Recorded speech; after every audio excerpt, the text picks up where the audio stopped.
It is Spotlight Sunday, and today I'm talking to Carolina Valencia. She is the Census Outreach Co-Captain at Word Up. Carolina, thank you so much for joining me today.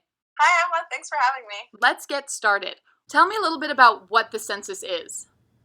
So the census happens every 10 years. It is when the U.S. government counts every single person that lives in the United States. The amount of people in a certain population determine how much money that place gets, the representatives we have, and also just statistics on what's happening, population shifts. Why is it so important to make sure that we're accurately counted? If we're not accurately counted, we don't get the benefits that we really need. If it's only 60% of the people in a population are getting counted, then we're only getting 60% of the funds. We're only getting 60% of the representation.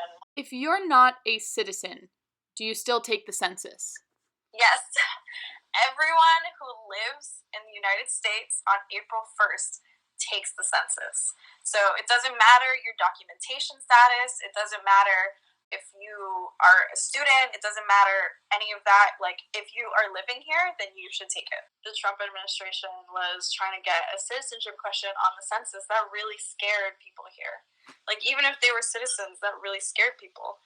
It's put a real big strain and a really big, black mark on the census. And it's been hard really convincing people that it's totally safe, it's totally fine. It is, your right to take this and say that you're here.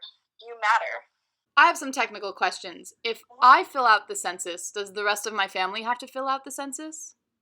So a census questionnaire is only for a household. So if you don't live with your family, then you don't have to fill it out with your family. You would fill it out with whoever lives in your household. And so if two families live in a household, then both families would fill it out. They can either fill it out together or they can fill it out separately. When are you supposed to fill out the census? What are the dates for that? The official census day is actually April 1st, but they opened up the census on March 12th online. So if you're a student and you live at school for most of the year and then you live at home over the summer, which address do you put when you're filling out the census?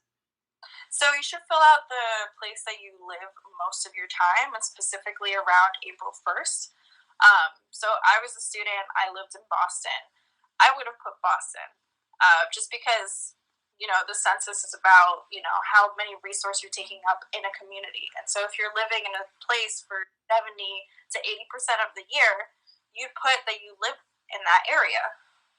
If you're watching this on your smartphone, you can just close this and go on my2020census.gov and fill out the census. Well, Carolina, keep on reaching out.